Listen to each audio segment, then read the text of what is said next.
Con el levantamiento de las restricciones de bioseguridad y la socialización en pleno apogeo, un aumento pronosticado de casos de COVID-19 para el invierno está a punto de colisionar con una temporada de influenza temprana y un tercer virus, el RSV o respiratorio sincitial, que puede ser mortal y para el que no existe vacuna.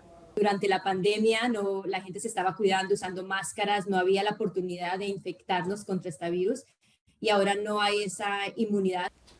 Con síntomas similares difíciles de diferenciar, pero que pueden desarrollar bronquitis y pulmonía. Yo creo que el síntoma que indica RSV es la cantidad de flema y dificultad en respirar que muchos pacientes tienen. Estos tres virus juntos podrían enfermar a millones de personas y colapsar los hospitales, advierten los expertos en salud, por lo que la recomendación es recibir las vacunas disponibles. Si nos protegemos contra la gripe y contra coronavirus con esas vacunas, nos vamos a proteger porque vamos a tener menos chances de tener esas infecciones. Al igual que volver a las normas de bioseguridad. Bueno, pues con la vacuna y las máscaras, ¿no? La mascarilla y lavarse las manos y el alcohol gel, con eso, porque entonces no podemos bajar la guardia, ¿no?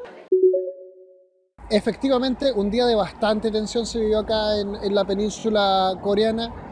Cerca de 23 misiles de diversos tipos fueron lanzados por Corea del Norte hacia su vecino del sur y varios de ellos pasaron la zona del límite norte, hecho que no ocurría desde el armisticio de 1953. Uno de ellos, que según el Consejo de Seguridad surcoreano fue lanzado desde la localidad norcoreana de Wonsan, sobrevoló la isla de Ulleung, llamando a las autoridades a implementar evacuaciones civiles, un hecho que es muy poco común en Corea del Sur.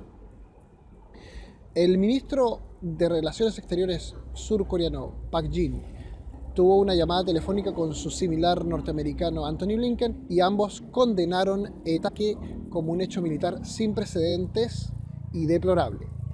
Entre tanto, los ejercicios militares entre Corea del Sur y Estados Unidos continuaron hoy con la Operación Vigilant Storm, que incluyó el uso de cerca de 240 aviones, un ejercicio aéreo. La farmacéutica Pfizer dice que buscará la aprobación de la FDA este año para una vacuna para prevenir el virus respiratorio sincitial, o mejor conocido por sus siglas RSV. El virus generalmente causa síntomas leves parecidos a los de un resfriado, pero puede causar una enfermedad grave, particularmente en adultos, mayores y bebés. La vacuna candidata de Pfizer se administra a mujeres embarazadas que luego producen anticuerpos que pueden proteger al bebé después del nacimiento. En el ensayo, la vacuna pareció tener un 80% de eficacia en la prevención de la enfermedad grave por el virus sincitial en bebés durante los primeros 3 meses de vida. Si se aprueba, la vacuna de Pfizer será la primera contra el virus y el primer producto nuevo relacionado con la infección en más de 2 décadas. Desde Washington, Sofía Pisani de La Voz de América para Telearuba. Para Mariah Carey ya llegó la Navidad.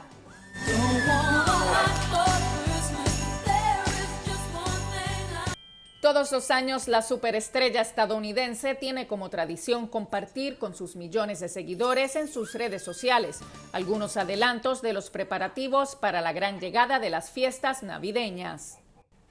Como ya es costumbre, el 1 de noviembre y marcando la medianoche, Carey compartió esta vez un video en blanco y negro donde se le ve vestida de Halloween y luego transformándose en la reina de la Navidad, como muchos la llaman. En el video, que ya supera más de 1.500.000 me gusta, 32.000 comentarios y más de 27 millones de vistas a pocas horas de su publicación, la cantante recibe el mes de noviembre vestida con un atuendo navideño y cantando su éxito All I Want for Christmas Is You. Este tema musical recibió en diciembre del 2021 un reconocimiento de Spotify por 1.000 millones de reproducciones. El sencillo, considerado prácticamente un himno navideño, tiene 3 récords en el libro de Guinness World Records del 2020, incluida la canción más reproducida en 24 horas en Spotify. Mariah Carey regresará a los escenarios en su nuevo concierto de Navidad Merry Christmas to All, el 9 y el 11 de diciembre en Toronto, y luego se presentará el 13 y el 16 en Nueva York. Patria Noticia, Mira Fabiola Ángela Hernández.